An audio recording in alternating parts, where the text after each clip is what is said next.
So now we're moving into module 10, and in module 10 we're going to start looking at calculating statistics on multiple populations, two populations. So previously we've been looking at one population and we've been calculating statistics to understand one population, and in particular we've been looking at like, hey, a sampling distribution and getting a sample so that we can make inferences about a population.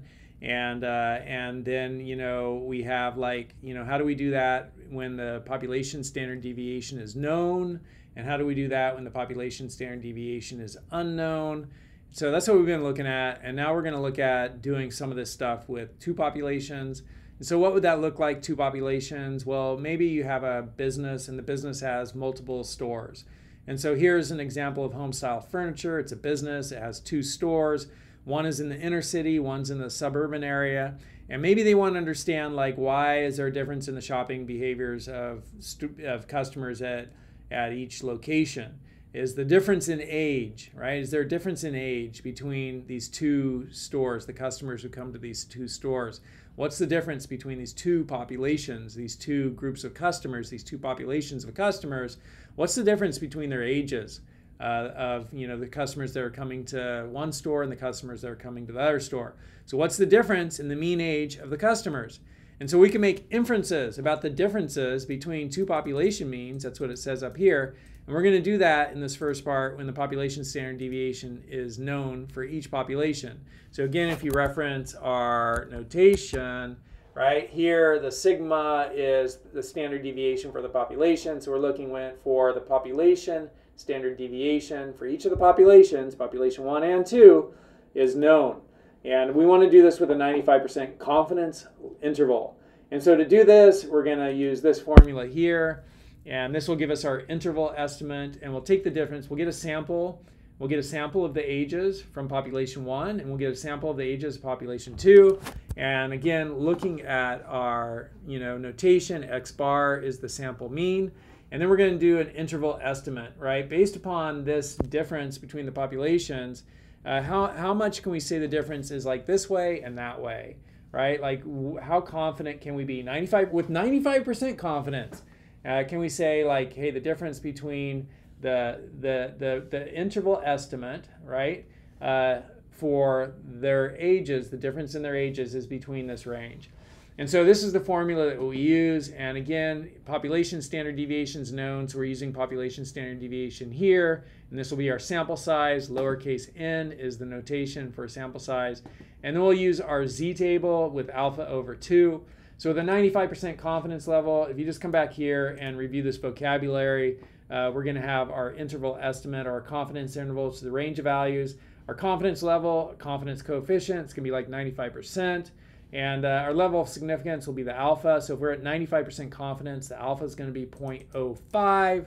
And then we'll be able to, figure all that out. So here's our z-table, right? And if we have 95% confidence, that's this area in here, and 95% confidence, that's our confidence level, that's our confidence coefficient, 95% confidence. That means that the alpha, the level of significance, is going to be the 5%, but it's going to be divided between two tails, which is why this formula here is alpha divided by 2, because alpha is the notation for your level of significance. So we have alpha divided by 2, which means that we have 2.5% here and we have 2.5% here. So if we have 2.5% right here in this tail, that means 97.5% of our data is from this point to the left. That's like a probability. The area under that curve is the probability. It all adds up to 1, and 97.5% of it's from here to the left. And so if we go to our z-table and we look up 97.5, we get 1.96, which is right here, 97.5. 97.5 of our data is from this location, this z-score, right, of 1.96. Right there, 1.96. So that's the z-score. So if you look at this formula, we have our z-score, 1.96, and then we also have, that's how many standard deviations, right? So this is here, this entire thing is called the margin of error, the plus or minus part. The plus or minus part is the margin of error, right? That's the plus or minus part. And so we have our margin of error, and this one's called the standard error, this area right here. And so that's the z-score. And z, if you remember our definition of z is how many standard deviations from the mean to some point, right? And so we're now dealing with the differences between means. So for that difference, that's going to be a value. And how many standard deviations from that difference to, right, some point, that's what z is. It's the quantity of standard deviations. And then this is like what each standard deviation is, like how much of it. So this is how many and this is how much. So 1.96 of this amount. And that's the standard error, and this entire thing's the margin of error. And the standard error is also known as the standard deviation. Right? It's the standard deviation for the sampling distribution. For the sampling distribution, that's the standard deviation for the sampling distribution, is the standard error. So with all of that, we could take this data here, right? So here's the data from our sample based upon, you know, this is what we wanted to do. And then here's the data that our two samples came up with. And we could put this together here where, again, here's that data, just a little bit smaller. And then here's our new formula for getting an interval estimate. And then we do all those calculations right here, and this becomes our range. So with 95% confidence, we have this confidence interval, this range of values, where all of the difference between the means for the samples, which will be an inference for the population differences, with 95% confidence, the difference between their means is going to be between that. And so here is, you know, the book's calculations, and then again the book's calculations. So we could say we are 95% confident that the difference between the mean age of inner city and suburban store customers is 0.94 years to 9.06 years. So we're looking at the differences between the mean age for the population. And we could say, you know what? It's either they're only like, you know, 1 year apart or they're 9 years apart. It's actually a really big difference.